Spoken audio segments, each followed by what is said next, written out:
into the online broadcast network, AFTERBUZZ TV.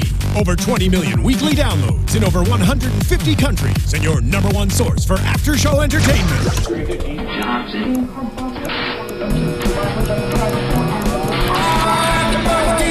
AFTERBUZZ TV, the destination for TV superfans. Producing aftershows for over 300 of your favorite TV shows. Interviewing celebrities and showrunners. And bringing you behind-the-scenes exclusives. All thanks to E! Entertainment's Maria Menounos, producer Kevin Undergaro, and internet leader Akamai.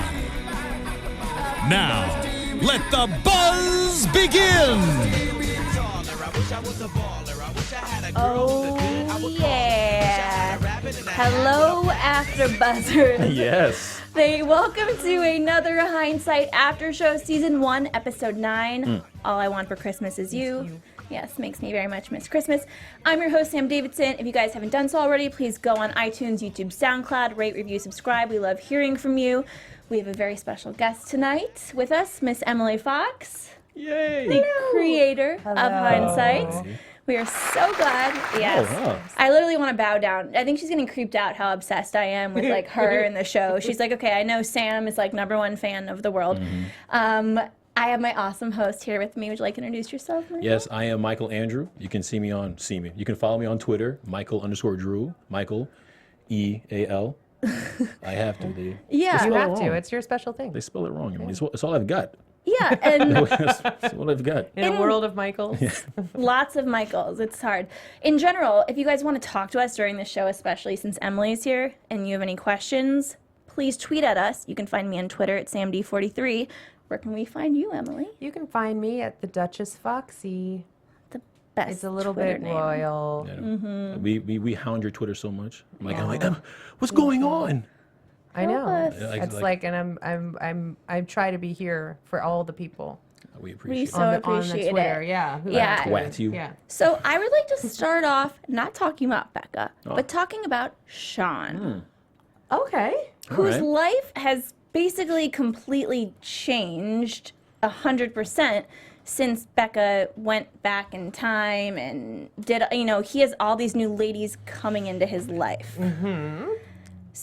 Okay. That's true. Okay, so all right. Yes. So we have Paige, obviously. And we didn't get you last week to talk about this, but let's just stop for a second. I mean, is it an Australian thing about him being such a douche? I would hate to throw Australia under the bus. That's a really big. That's a big population. Yes. And they meet Fosters. They're not that bad. I think Shawn is a very nuanced character. I think there are a lot of layers to Shawn. I think he sometimes doesn't display the most mature thinking. Sometimes he makes bad decisions, but who doesn't? He's young. He's a little bit of a hothead. He's been sort of like cut loose from his mooring too. I mean, for a long time, in the original timeline, Becca kind of kept him in line a bit. He had trouble staying in line, but he had something to ground him, which was her. And now he sort of doesn't have that, and isn't, he's sort of looking for his moral compass. Like he can't find north. And I think his behavior, again, like I wouldn't necessarily say that he is just a thoughtless jerk. I'm far from it. I think he's just a guy sort of trying to figure out what he's supposed to do. Okay. Last week we were like talking about Shawn a lot, and we were going back and forth trying to understand, because two episodes ago he was kind of winning us back, like okay, he's not that bad. Then last week he just goes on a full on, makes decisions that we don't really understand. And this week what really stood out to me was his obliviousness to the things that he does. I so much agree. Like when he talks to Paige, like, why are you mad at me? That's why I said Australian. I was like, what is it? Like, why is there something that we're missing? Because he's missing something. Remember, like Paige is sort of throwing off a lot of mixed signals too. Like Shawn is young and maybe he's not reading between the lines, let's say. But I think he's also like, I mean, he's young. Like no guy who's 23 knows what's going on at all with anything. So he's a little oblivious, but he's also like protecting himself by saying like, I'm just an unfrozen caveman. Like And I know? mean, he's still probably very scarred and traumatized by being left at the altar. That takes a while to get over. I mean, I think he's scarred by that too. And plus, like Thanksgiving, they broke up again. Yeah, So that's what I was going with. I was going, maybe he's in a crazy space. Yeah. But he's so, because look, as a man, and even when I was 20, okay. in my youth, I would say that you were aware when a girl is attracted to you. I think he was fully aware that, he went to the art gallery with Paige, and he was fully aware that she likes him. And then to just go in that direction, okay, that was kind of jerky. Yeah. And then this episode to be like, well, hey, why are you so mad at me? I don't get it. I don't understand. That and I was just like, this guy, I am confusing. I am confused. I am confused. Yeah. I think he's genuinely confused. I think he is struggling to figure out what Paige wants. Paige is not exactly clear about it until they're sitting on the roof. That's the first time she says she really likes him. Yeah. And she's kind of given him a lot of blowback because of, it's like, are you with Becca? Or are you not with Becca? What's going on with you? And he's kind of like, I'm not with her. Oh wait, yes I am. So I could see how she would be a little like, come on, I'm getting whiplash from this. Mm-hmm. I'm getting whiplash watching him. Specifically when I'm so confused. Is he over Becca? Have they officially? Has Team Shawn officially dropped off the ranks? I would say that he is never really going to be over her in the sense that she's always going to be, like part of the fabric of his life, in the sense that they almost got married, and Right. You never forget a person that you almost married. Even if you force them to the absolute back of your head, they're still there. Yeah. And they're Yeah. kind of there forever unless you get conked on the head, you get amnesia. And that hasn't happened yet. Which might happen. That could happen. I don't know. But Whoa, is that like a But big no, I mean, I think spoiler? he's sort of like, I think part of his rebound after kind of like being with her and then not being with her and then being with her again, like, I think part of his working through that is pinballing around with a bunch of other girls. Well, let's talk about that other girl, Noel. Yes. Oh yes. Yes. I'm a fan of hers from her ABC Family Right, show, from The The Lying Lying Game. I thought she was great. I was really sad that show was canceled. But she, one of her characters in that show was, a bitch. And that's she's like the same character in this. She's hard. She is edgy, but it seems like she has some daddy issues. For sure. Yes. Are we gonna get to is she just a distraction, or is this someone that could potentially really help Shawn's career? I think she's someone that could really help Shawn's career. And I think she's somebody that Shawn would potentially, were they involved, he would probably have to take care of her more than he has to take care of the other women in his life. Like Becca, for all of her sort of idiosyncrasies, is not particularly she's not the kind of girl that a guy needs to take care of and shelter. She's not a particularly damaged bird, whereas I think Noel really is. But of course, Noel comes across as being incredibly strong and confident and stylish and in the know and connected. Yeah. But it's those people who are always the most broken on the inside. Yeah, the bottom fell under her in this episode. The way it ended, she started off last week being so, look, she gave off the impression that she was the art gallery owner, that she was a bigwig, and then it just ends with her being this insecure woman who's just struggling to get this guy. Yeah. That kind of. And she's just a girl, and that's the thing.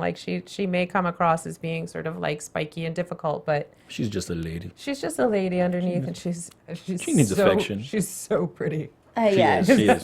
she's gorgeous. Do Yeah. you think does she really believe in Shawn's art? Which is what, she ends up taking him, to this new I think gallery she does. party, trying to introduce him to her father.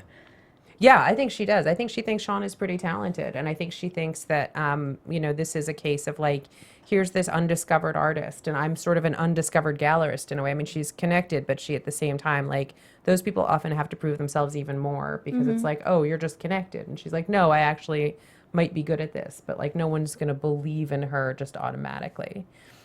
So I think, she was always supposed to be, we always hoped that Shawn would find somebody on this new path that was going to draw him out as an artist more than he had been before in the original timeline when he was sort of so crippled by his own self-doubt. Here he's got someone who's real, who is really connected to the art world. She's not yet her own entity, but she could be. And she's discovered him. You know, this is one of those relationships where like They help each other. yeah, they could help each other.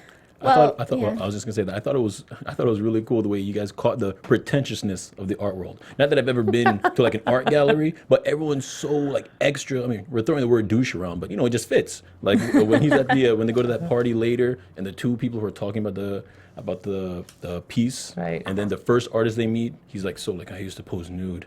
And then Diego. now I Yeah. paint. Then he walks away. Right. You know, it's really funny. I'm not sure, but I'm pretty positive you might have been a fan of Sex in the City, Emily. That's a fair guess. Yeah, I think that's a solid. And it really reminded me of an episode of Sex in the City. Like there was just this episode with like Charlotte and this art gallery thing, and they kind of portrayed the whole world of art gallery. And I was just like, whoa, that's cool. Like maybe I'm just imagining this, but it seems like that episode of Sex in the City when they kind of talked about art galleries. And I'm assuming they all look the same, white walls, you know, There, paintings, whatever. yeah, I mean, that's art galleries there is a certain dependability about art galleries and the people in them. I didn't want it to feel cartoonish or two-dimensional, but at the same time, it's sort of fun to poke fun at that world because it takes itself so seriously. Yeah. But yeah, the walls have to be white so that the art stands out, Yeah. except for when they're like, oh no, they can't be white, they have to be mushroom. And then you're like, oh, sorry, like, okay. But whatever it is, it was a fun world to portray. Yeah, and you know, I'm assuming. Well, we only have one episode left for the season. However, when it will go on, I'm assuming that like Shawn's, you know, journey of being an artist will kind of be followed, because he's not with Becca anymore, but we're still following his journey. I think Shawn's journey, yes, as an artist is in some ways one of the great victories of season one. You know, it's one of the, you know, when Becca makes this initial decision to run out on her wedding, it seems very brash and spontaneous to the naked eye, to everybody except for Lolly. And, you know, she does it, it's not that she hadn't thought about it or thought through the consequences. It's like she sort of is, for the first time in her life, throwing caution to the wind. Yes. And she kind of then carves out this, what ends up being a bit of a path of destruction, not meaning to, but she's like, oh my God, this went wrong and this went wrong and this went wrong. Shawn is in some ways like the one person that through all of this kind of comes out ahead. Yeah. Like he's the I one said that's this sort of, last week. yeah, that sort of is growing up, that's like gaining some independence, that's gaining some confidence, and Getting multiple women. all these hot chicks. Like it's not, I mean, it's sort of in a way like, you know, I'm glad that Shawn didn't sort of fall by the wayside, that he continues to exist, and not just exist, but like flourish beyond this like crossroads. Meanwhile, Andy's getting hit by cars. No, Andy. Going to the hospital, getting Yeah. punched in the face. Well, one of my questions for you actually was like, this journey is Becca's journey, obviously. But could it also be someone else's journey, her changing time? It could maybe she's not going back for her. Is she going back to like help fix other people? Maybe her fixing herself is somehow going to help Shawn's life, because we also don't really know where Shawn went after him and Becca got divorced. Right, we don't really know. I mean, I think the assumption is that it was sort of more of the same, that he, you know, continued to struggle and continued to like kind of go through life with a cannonball strapped to his leg. And I think, you know, there wasn't this sense that like once they split up, he blossomed and whatever. But so I think, yes, of course, because Becca, you know, no man is an island, and Becca most assuredly has her life woven together really tightly with the lives of a lot of other people. So yeah, everything she does affects what happens to everyone else. And, you know, whether or not there's an underlying mission, that sort of remains to be seen. But yeah, I mean, she's clearly changed the lives of everybody around her so far, you know, Yeah. in big or small ways. But, you know, even just Lois getting invited to this party. Exactly. I You know? loved that. Yeah. I love Lois. Yeah. Well, let's get into the party. So the whole idea for the party begins starting with Kevin and Lolly, which is, that sucks. You know, so he wakes up in her bedroom the morning after the rave, Kevin does. Yep. And he walks out and Becca is smiling, thinking, oh yes, they finally got together. He slept on her floor, apparently. Yes. When the couch was like 20 feet outside. That's okay. He wanted to be there for her. It's like Kevin clearly feels something for Lolly, and like you said, a brother sisterly Yes. vibe. I think they made it to the bed, and then he saw where it was going to lead, and then he he found his way to the floor. You know what I mean? Like maybe there's more kissing. They lay it to the bed, and then he was like, you know what, I don't want it to go in this direction. And then, you know, when she fell asleep, he just moved it to the floor. Right, because there is that not so imaginary line, and when you cross it, you can't go back. Yes. And I think he was, in a very self-preserving way, sort of had enough presence of mind to say, this is sort of where the line is. Yeah. Well, and Lolly was can chasing we it. just ask this question? You know, Kevin in the last episode said that he's like, I love New York, I'm going to stay. Did he mean that he had fallen in love with Becca somehow, or really was kind of, maybe it was a subconscious thing? Because he says later in the episode, like, I don't believe in this stuff, but I feel like we are kind of really tied to each other in another universe or something. Well, because every time they talk, she keeps saying things about him that no one else knows, that only she found out from the future. So I feel like it kind of misled him. She knows about the apricots. She knows about his thoughts. You love the apricots. She's like, I know that look of yours, and he's just like, how do you know? Well, about he has been staying with them for a couple of weeks. So like, and much as she has been studiously avoiding him, like you could sort of say, like, I don't know, they must have like hung out a little bit. She could have, like, I know your looks, kind of like you just looked at me skeptically, so I could be like, I know that look. That's very good. So that's a terrible example, done. but No, that I was do think amazing. like there is sort of a sort of cosmic connection. Sometimes you meet people in life and you're like, I think we've known each other in a past life, and I don't really believe in past lives, but you know what I mean. Like there's just something here. It's deja vu, or some kind of weird connection where we finish each other's sentences even though we just met. And I think that's sort of what he's sensing about her. And when he says he's fallen in love with New York, I think he's genuinely fallen in love with New York. I mean, this is a guy who's a little bit of a thrill seeker and who has been kind of out in the middle of the ocean for a while, kind of like putting his head back together. And like, what could be more different? Salmon fishing boat off the coast of Alaska and New York City. But like in that funny way that like New York City, even though you're surrounded by people, there's a certain like blissful anonymity to it, and he's kind of gotten into that. Like he's sort of like surrounded by people, he feels really comforted and really like at home, and there's something about it. I think when you're in your 20s, like it's like the most thrilling place you could possibly be. This is true. And we touched on this last week. So the timeline, I mean, part of the timeline has been shifted by 8 years. Yeah, completely. So it would be 1995 to 2003. Right. So it's just, you know, I try to project like what would have happened, what could have happened, what's happening now. So he's there a lot earlier than he's supposed to be. Right, because they went to the REM concert. Yeah, exactly. And Becca and him have made some connection, but Lolly is just I don't really understand. I think he's great. I think Kevin's great, but Lolly's obsession with him. She really goes for it. Like I thought, kudos to Lolly. I thought this whole episode, she was like a dog with a bone. Maybe a terrier with a bone. Yeah, that's the theory. All right. And she was really going after it. She was not letting the friend zone thing happen. Right. She really forced. She was like, no, you know what? Let me get the dress. She thought that there was like another at bat. Yeah. Yes. And I like sometimes the there is.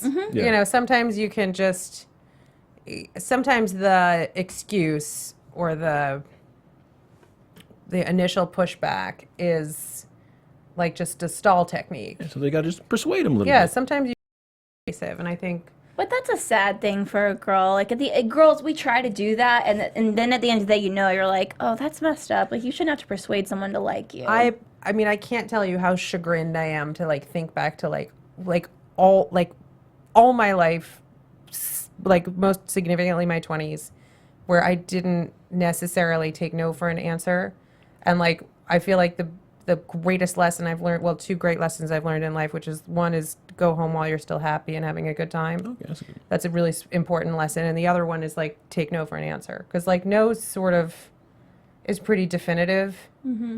So you got your fair share of forehead kisses? A couple. Like I think everyone probably I've got the forehead kiss. brutal. Yeah. Like It was brutal watching it. it was brutal watching it. Like, And it happened twice. I know it happened twice. Both times you're just like, oh, One night. oh. And she I was know. wearing her cute dress from the Limited. It's like, oh. Aw. She was so excited. It was She was so adorable and She was sad. really good this episode. The She actress was- plays Lolly. Oh, she's amazing.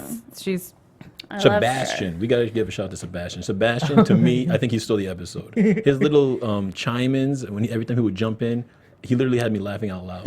Like, Yeah. I'm watching it on my laptop with my headphones on. I'm just like laughing. He did really good in this episode. He's a master improviser. He's when we first met him, we had sort of been looking high and low for a perfect Sebastian, and saw him and said, "Oh, we found him. Like there he is. That's him. It's like he's so distinctive. He's so funny. He's really light on his feet. He's just like, it's just been such a joy to work with. Yeah, he's really good. He's great. He's on Twitter too, Adam Hirschman. I'm gonna We'll hit that twat at you. I blew up his Twitter account. Did you? Last night. I did a little Oh my bit, just God, for fun. I can't wait to see that. But yeah, no, he's wonderful, and he's a great, actually quite a good friend to Lolly. And a good listener. I mean, he's got a crush on her, Yeah, but he's in the love with truth is her. that he's in love with her, but he also really likes her. Yeah. Those kind of are two different things sometimes. My favorite line's the when Jamie's doing the fake laugh. It's like, no one's gonna buy that. And then you just see Sebastian in the back, like, oh, he's not that funny. Yeah. I was like, this guy, he's really good. This It works episode. on this guy. Well, so basically Becca throws this holiday party for Lolly because Lolly gets mad at her because basically Becca told Kevin to move out, which she should have. Yeah. I feel like it's kind of inappropriate because Kevin knew as much as he said, like, oh, I didn't really know that you had feelings for me. He knew from, Everyone knows, but maybe he lied to himself. People have the tendency to lie to themselves. Yeah. If you don't want to believe, like, no, we're just friends. We're just friends. She's not really liking me, maybe, because no one wants to be the guy who's like, hey, look, I know you like me before she even makes a move. I know you like me, but before you make a move, I don't feel the same way. No one wants to be. I mean, he probably didn't want to jump the gun. Right. It's embarrassing to sort of make that preemptive push away, because then you're like, what if you're wrong? What if, and it's sort of, and plus it's like no one wants to have that conversation ever, which is why the Chinese restaurant conversation was such agony. And it was done so well with the fortune cookie. I did Yeah, love the I fortune that. cookie thing though. That was a great, I might use that tactic. I think it works. Plus you can have, then there's the numbers. You can use those if you need to. Yeah, you could just be like, it wasn't me. I didn't say that. It was the Right, it's fortune in the cookie. cookie. But I mean, I really didn't think Kevin was gonna go, was actually gonna admit it. I thought he was just gonna play it off. Like when she first said it and it was clear that she was coming on to him, I didn't expect him to really let her down. I thought he was gonna, find a way out. Like, hey, anyway, you wanna go to the movies real fast? Just to avoid the conversation. But he did. So points to Kevin. Kevin's, I think he realized, like, I'm gonna have to, like, put on my big boy hat and just deal with this up front, because he does love her, like a sister, but it's still love, like it's still, and he feels protective of her. I mean, they worked together for several summers when they were younger. That person, like, just owns a piece of your heart, like, for your life. And so I think he just didn't, in no way does he want to hurt Lolly's feelings, but, at the same time, like, you kind of can't force it. No. Kevin's this episode, he really put the charm on. Like when I was watching him in this episode, I was like, this guy, because I'm trying not to like him. I don't want to like him, because I'm Team Andy. I'm digging Andy. I like this guy. I'm hoping he gets it. I'm hoping he bags Becca. They get married. Put her in a bag. Well, Yeah, I mean, throw it over his metaphorical. shoulder. Yeah. Metaphorical bag, as in bag of love. Yes. Yeah, Bag of love. connection. I'm hoping that he does that. He becomes a stronger man. But this guy Kevin, I'm watching this episode.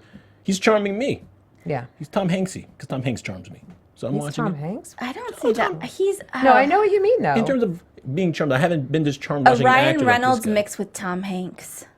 That's Okay. what he is. All right, I'll give you that. Okay. Okay. Nice. This guy's probably gonna have the biggest ego after this. Yeah, I know. That's a really good compliment. I hope No, you're he's watching it, pretty but I also low-key, hope not. Yeah. Well, here's I have so many questions about this. So we go to 2004 quickly to see Becca breaking up with Kevin. Yeah, just Wasn't such that scene so pretty? yeah, It was gorgeous, but such a quick flashback too. I expected more. I want to know the time frame. So Lolly and Becca have their breakup on New Year's Eve. Right. And then it just says 2003 to 2004. Yeah, I mean, we tried not to be. We didn't want to muddle things up with specific Right. dates, but the understanding is that happened right afterwards. So she didn't run away with him at all. No, she did not run away with him. Nothing else really happened after that fight, because the fight was so devastating and so crippling to Becca that she realized I've done something horrible to my friend. I tried to be honest because I thought that was the right thing to do. But the right thing to do would have been to be honest from the start, which she wasn't. And now it's like sort of too late to come clean without any ramifications. So she comes clean. Her friend is furious, understandably. And she realizes, like, I now can't be with Kevin because these waters are poisoned. I'm never going to look at this man again and not think about the friend who I hurt. So I don't think this relationship can go anywhere. Like, we're dead in the water here. And I think she, in some ways, like, she's falling on the sword, but at the same time, it's sort of like she's a day late and a dollar short, you know, where she's like, I can't be in this relationship because it has already hurt Lolly too much. But their relationship never got mended. And that sucks. I mean, I think she tried desperately Yeah. to mend her relationship with Lolly, but I think Lolly digs her heels in. When Lolly's mad, like, Lolly's sort of permanently mad. Yeah, my reference last week was that she's like a puppy. Right. But I guess, if you make the puppy mad. Like a mad puppy. Mad puppy. But then you give her cereal, and she's supposed to be okay. She probably tried. She probably tried to give her cereal. Yeah, I think she tried everything. Yeah, I'm sure she did. And I think there's like a line, like I think there's the kinds of problems that cereal can fix. And then there's the kind of problems where that cereal doesn't exist. Yeah, cereal doesn't mend broken hearts, I guess. Right. Yeah. Right, it mends. And like, I guess there's also the, possibility that friendship, on some level had been otherwise corrupted over the years and that it was, that it wasn't like everything was perfect and now That could have been the straw that broke this horrible thing happened. So it's, because female friendships are really complex. Yes. And much as it's, we look at them now and we think like, oh my gosh, it's so fun. It's just a whirlwind of Christmas parties and coffee dates and overalls and mini skirts. Like, the truth of the matter is, like, there's a lot of complex emotions between women that they both struggle with all throughout their friendship. And sadly, as much as like women want to be feminists and when a guy comes between two friends, as much as a feminist as you could say you are, sometimes just hits a certain chord and you're just like, no, I'm done. That's it. A betrayal. Yeah, It's it's loyalty. betrayal. And I think, It's a those big deal. that can exist sort of separate and apart from feminism. I think, I think they both would probably bill themselves as feminists, but, having an argument with a friend is it's a different sort of category. But when you fight about a guy, when you fight about a guy, I guess it's probably not like part of the feminist manifesto. right, because it's like, oh yeah, I'm all for women and being best friends with each other, but then this guy comes into the picture who really, at the end of the day, as far as time is concerned, isn't that important. I mean, he worked with Lolly when she was younger. He's come back into the picture randomly. He's not Jamie, Becca's brother, who's very important. I can completely, and that's what we all thought broke their friendship. Yeah, see, that's what I wanted to ask. Yeah. Was this always a plan to do the bait and switch with Jamie and then drop Kevin in the middle of it like an atomic bomb and just throw everything off? Kevin was always part of our plan for the season. Kevin was, the big block of kryptonite that was sort of, a couple miles down the road that we were going to get to. We hadn't really. It wasn't a deliberate misdirect to think that Jamie was going to be the thing that came between them. It was done well. Thank you. It was. I mean, like when he came out of nowhere, like I remember, I said this last week again. I said when Nick was here, I looked at him and I was like, maybe she's gonna kiss Kevin. But I was really just guessing. I was just riffing, and he looked at me like, oh, maybe. And I was like, all right. Then last week, and when it happened, I'm just like, oh my gosh. And they led up to it. They paced it so well. It was it was an atomic bomb. There's so many twists and turns. This episode, like I said before, this episode gave me the stomach flips. It's very Games of Thrones to me. And it's not even, there's no murder in action. Right. Or dragons. Or no dragons. No dragons. No sorcery. No dragons. Just metaphorical dragons. There's metaphorical dragons. There's 90s dragons. Yeah, 90s. Well, here's like kind of one of my questions about all of that. So why was Becca so surprised when Kevin came back into the picture? Because it was in so much in the future that she didn't realize the future was shifting. Because it's like Kevin, she never told the audience or Lolly or anyone what really drove them apart. Right.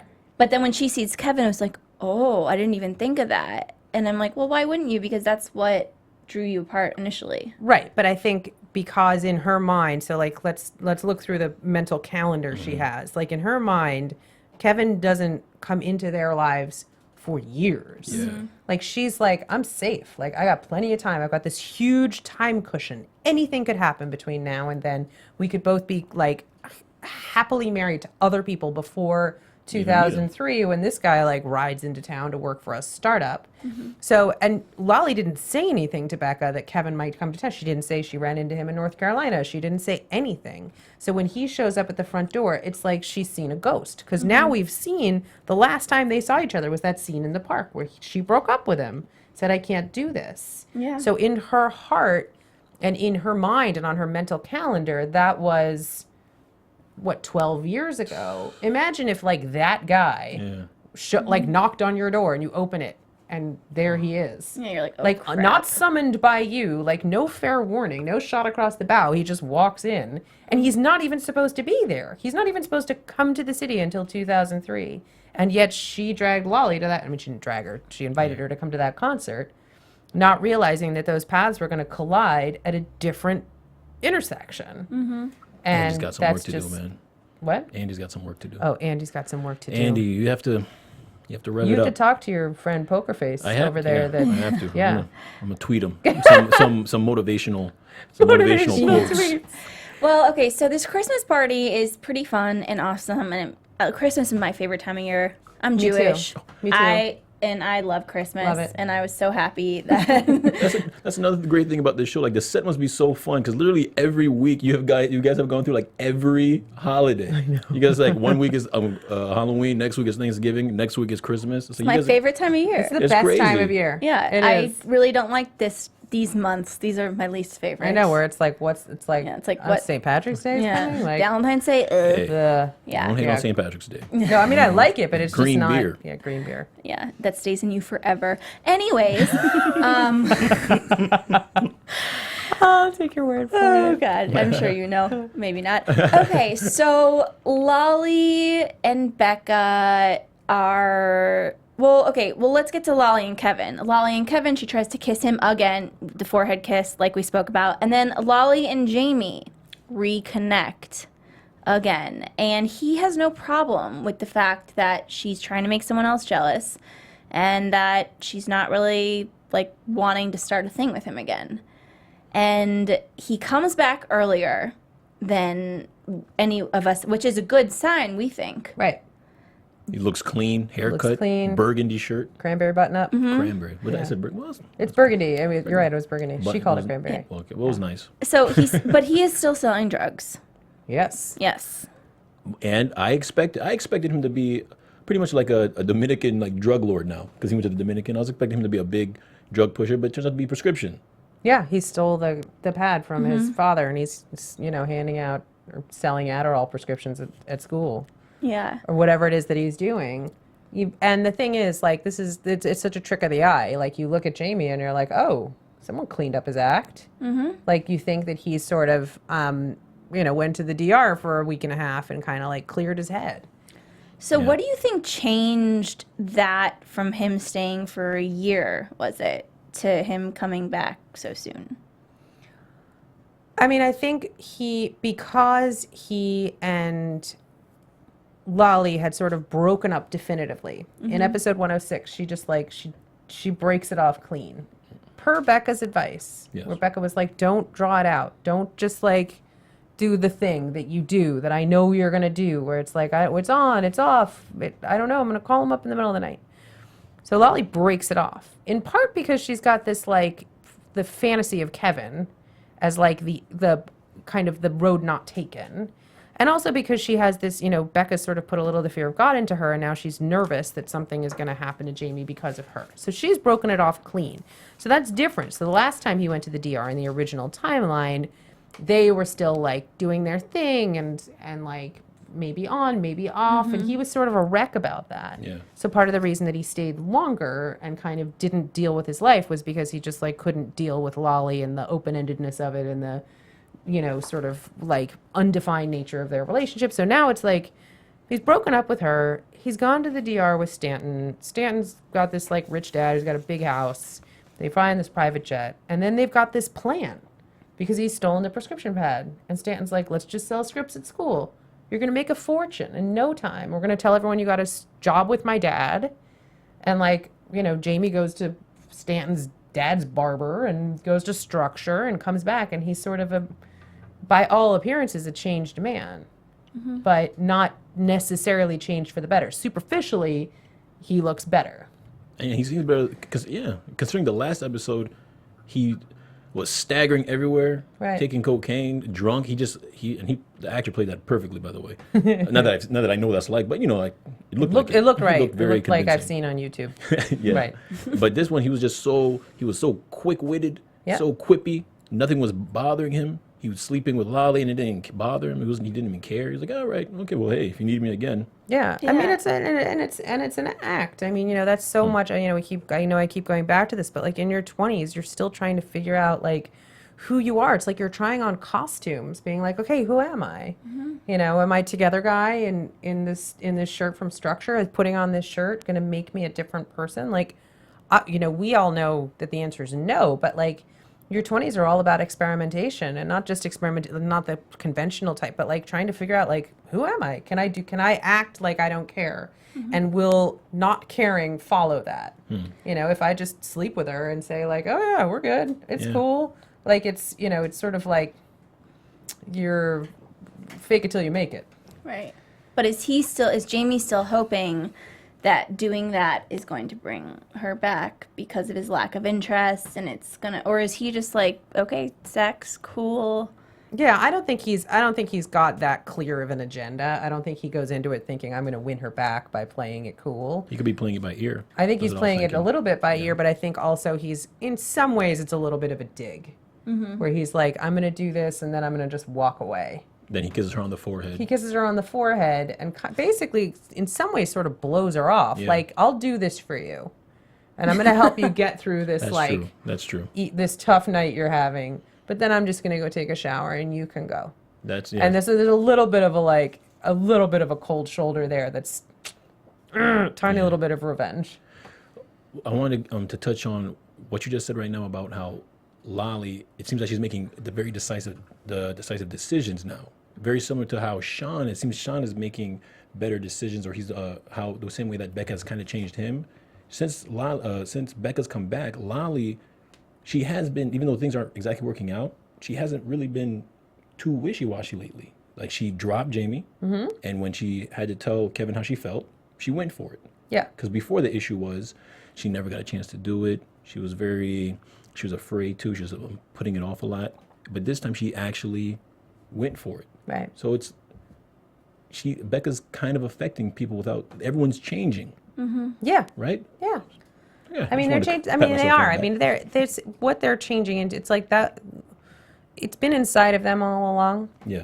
I think, you know, there's some things that Becca tells Lolly that offers Lolly more confidence in her choices, and some that also like kind of shake her confidence in herself. But Lolly's essentially like a fairly decisive person. Okay. Like she's vulnerable and she gets shy about certain things, but like, you know, and some people would say she's flaky. She's actually not particularly flaky, but she's wacky. So people often associate that with like, oh, you're the kind of person that loses your keys and is always late. The truth is like, Lolly doesn't often lose her keys and she's usually on time, but you know, she's wearing her slippers. Yeah, but she can't decide like what shirt to wear. So yeah, so she wears them both. Right. Was that she said Zang. Was that a Wayne's World reference? That's a Wayne's World reference. I had to be told that. I had to ask, and then I know. You guys are on fire. Awesome. Yeah, it's on fire. Well, let's quickly get into the end of the episode, which is like kind of the most frustrating part of the show I've seen yet, which is Kevin finding Becca on the roof. On the roof. Because he knows she's going to be there because she likes to be in the cold, you know. I don't know. I'm like being I love Becca, but I'm just like, girl, like just do it right. She's trying. I know, she's doing trying. everything. She's trying really her best trying. to avoid the guy. Also, like if Becca did everything right, like what's the show. Yeah, exactly. There's that. Well, so Kevin comes and finds her and basically says what we all know all along, that he has had feelings for her. He struts over to her with his Tom Hanksy Ryan. Was it Ryan Phillippe you said? No, Ryan it was Phillippe. no. What did I say? Ryan Gosling. Reynolds? Ryan Reynolds. Ryan Reynolds. I said Ryan Gosling. I think he looks a One bit of those- like Ryan One Gosling. of those Ryans. There's a whole Yeah, Because one he's, of the he's a little Ryans. goofy. I like that he's like kind of like a he's tall. I don't know. Anyways, he kisses her and she kisses him back, Yes. which is everything that she did not, has been trying so hard for that not to happen ever. I was so scared that Lolly was going to find her because I thought that was coming too. what we didn't touch upon, and I'm sorry, in this episode, which I loved, is Becca's career, picking up with the magazine. All of her magazines exciting, yeah. have been sold, and Lolly sees it, and I feel like she's going to go to Becca's place, which apparently is on the roof, and be like, oh my God, look at this. But that didn't happen. I don't think it happened. Who knows at the beginning of next episode if that's what's going to happen. But I was very scared that she was going to find them. But Becca kisses Kevin back. She does. I mean, and that's I mean, I don't blame her for that. He, you know, she loves him. It's not like she could just throw him off. There's something very intoxicating about him for Becca, and I think she thinks like in that way that like it's almost a little like, this is a terrible analogy, so forgive me, but go like for it. in Ghost, I like it already. a movie I like actually. Favorite all-time movies. Yes. Okay, Got it.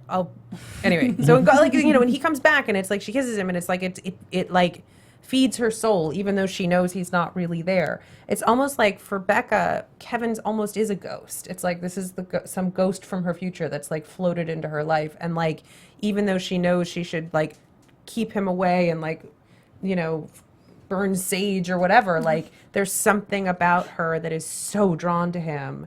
And like in that moment, it's like when that person kisses you and it's been that long and you've just like, there's something that comes alive inside of you that's been dead.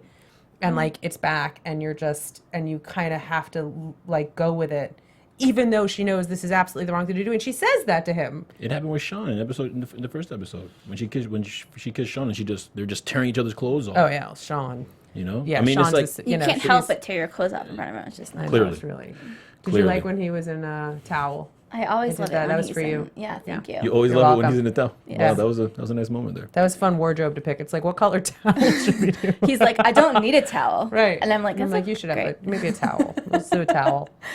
Let's not give everybody a huge heart attack. But here's like, okay, so when Becca comes back in time, you know, it's Andy or Shawn. Bait and switch. Good But job. then all of a sudden it's like, well, Kevin seemed to be a big love of her life too that she never really mentioned probably because of the whole Lolly, what broke them up, and she didn't want to give that, you guys didn't want to give that away. It's almost like Kevin is her criminal record. She's not proud of it. And she's not proud of it, and she has no way of explaining it.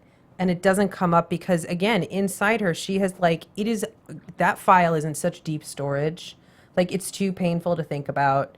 It's still, in some ways for her, is part of the open wound of her like fight with Lolly that destroyed their relationship. Kevin's intrinsically tied to that. Mm-hmm. So like to bring him up would be, I don't know. It's like I think it wouldn't. Where would she do it? It would be so self-destructive. It's like, how do you bring it up and how do you? You can't. She can never tell Lolly. She can't tell Lolly. And like, you know, I will say, like, again, we talk a lot about Becca, you know, having all this knowledge and why doesn't she do this and why doesn't she do that? And she should, you know, she ought to behave better. But like the fact of the matter is we all kind of make mistakes no matter what age we are and no matter how much of a benefit of hindsight we have. Like Becca's a good person with some flaws like everyone has. And, you know, there's part of her that is so scared of what will happen, as we all are. It's like you're like, well, I'm just not going to say anything today. Mm-hmm. And then the next day you're like, well, I'm just not gonna, maybe I'll do this weekend. Yeah. And then the weekend comes and goes, and it's like, then suddenly it's like months have gone by and you haven't said like, oh, this is what happened. Because she's, you know, she says in the pilot, you know, their big fight is years away. Maybe if I don't say anything, it won't happen. So she's not going to bring it up. I got a quick question. I know I think you brought this up last time you were here, how I think every actor, they don't know what's going to happen a few episodes ahead. Mm-hmm. Did Laura Ramsey, was she fully aware of the whole Kevin situation? We had talked about sort of the end game and kind of what happened to them. I remember distinctly having this conversation because I was standing on the street in New York City on my phone, like a block away from where my first job was, which was just sort of an ironic little twist. And this was we'd offered her the part, and she wanted to talk to me beforehand, which I thought was really so impressive that she cared enough that she was like, tell me a little bit more about this character, like what's the big story, what's going to happen, what's going on. And we talked about it then. This was well over a year ago. So we had this idea. I sort of knew what was out there, and I just wanted to have an opportunity to sort of lay it out for her so that she kind of had a basic roadmap. Yeah. And I think she was just as excited as anyone about the idea of portraying someone with kind of this huge problem to tackle in her future. This makes everything so replayable now, because now that we know everything about Kevin, now when you watch episode 1 again, knowing what you know, it's just everything's replayable. Yeah, this is the kind of show that you watch it, you love it, but then you watch it for the second time and you like it even more because you kind of know what's going to happen. One quick question before we have to end. I literally could sit here with you all night. We could talk for another another hour. This show is going to get picked up. Knock on wood. I'm knocking on your head. Okay. All viewers, just knock on your head, or if you have wood around you, VH1, just don't play knock games. on it. What's the opposite of a hex? I don't Like a spell, a some positive kind of spell, a some kind of positive spell. Yeah. So we'll do that. But okay, is this season gonna end on a huge, crazy cliffhanger? I mean, of course, there's going to be some kind of cliffhanger, but are we going to have enough ends tied up that, the viewers will be satisfied? Or it's going to be something insane, isn't it? Yeah. I'm not going to tell you a thing. Yeah. Okay. But you can both call me personally at home on Wednesday night at 8:03. Okay. And then we can talk about it. Okay. All I'm going to say, there's a big cliffhanger. If there's a huge cliffhanger and it doesn't get picked up, I'm going to be really upset. Yeah, you should. I'm gonna boycott. I'll boycott VH1. Yeah, it's not Emily's fault. It's I'll VH1's boycott. fault. That's Let's all just Boycott do the VH1? other No. the Yeah. thing that's not a hex. Yeah, well, we will cast a beautiful spell on Hindsight for it to get picked up for season 2. Quick predictions. Yes, let's do a little quick predictions. I got a quick one. Okay. And now, your love AFTERBUZZ this. TV predictions. All right. Speaking how I said, I'm gonna say the same thing I said last week. Okay. We touched on Sex in the City, and one thing that I always noticed that was really famous about Sex in the City was the whole Team 8 and Team Big thing. I said normally you would see it's usually a 2-man race for the girl, Team Andy, Team Shawn. But now Kevin dropped in, and I said Kevin was replacing Shawn, so now it's Team Kevin, Team Andy chasing Becca. But I still think that Team Shawn is gonna make his way back in, and it's gonna be 3 men chasing her. It's gonna be like a 3-way dance to get her heart. A dance? That's Like a duel. that's wrestling talk. Yeah. A 3-way dance, a 3-way Okay. attack. All That's right. what happens in wrestling. Well, yeah, sometimes 3 people fight for a championship at the same time. It's pretty interesting. Really? Yeah, YouTube it. Well, yeah. Oh, well, I'm not going to do that. I'm not going to do that. I think that either some new. Well, first of all, Xavier was. We don't have time to ask. It was one of my questions. He's got to come back. And you said he's not really like a spirit guide for her, so I'm like, is he a love interest for her? But this doesn't all need to be about love. It could be about people finding themselves. And she, at the end of the season, might just be like, I don't want any of them, and just end it like that. But I think that her biggest regret in her life is losing the relationship with Lolly. I think Lolly's her And soulmate. yeah, and I mean, that's very Sex in the City. It's like those women were each other's soulmates, and that could be with Lolly and Becca, and that's why Becca's life went so off track. Thank you guys so much for watching. We love this show. Thank you. Let's keep on doing it. I'm so sorry I'm not going to be here for the finale next week, but I will be watching and tweeting. My name again is Sam Davidson. You can find me on Twitter, Instagram, SamD43. Don't forget to follow AfterBuzz at AfterBuzz TV, YouTube, Twitter, All that Instagram, jazz. Facebook, everything. And just keep on talking to us, and we really appreciate it. Where can we find you guys online, Emily? You can find me at the Duchess Foxy on Twitter. You can tweet me any question. You can send me pictures of outfits you wore in the 90s. You can... I'm on guess I'm on Facebook, but that's not my hang Yeah, it's for not- this not- kind of thing. It's not Yeah. your hangout spot? Not Your really, social not hangout for spot? that's a whole different thing. But yeah, I'm always psyched to hear from people about the show, and I like to tweet back. That's and good. we You have really to talk do. about stuff. Yeah, Really do she's the feedback. best. So tweet at her. It's like I type incredibly fast too. Very impressive. My name is Michael Andrew. You can find me on Twitter on Michael_Drew. Michael EAL. Yeah. It's just I have no choice. All right. It's All your right. thing. Well, thank you guys so much for tuning Thank in. you. And we will see you next week and next season. Yes. Knocking on the head. Okay. I don't have wood. Thank you guys. From executive producers Maria Menounos, Kevin Undergaro, Phil Svitek, and the entire AfterBuzz TV staff, we would like to thank you for listening to the AfterBuzz TV network. To watch or listen to other after shows and post comments or questions, be sure to visit AfterBuzzTV.com. I'm Sir Richard Wentworth, and this has been a presentation of AfterBuzz TV. Buzz you later. The views expressed herein are those of the hosts only and do not necessarily reflect the views of AfterBuzz TV or its owners or principals.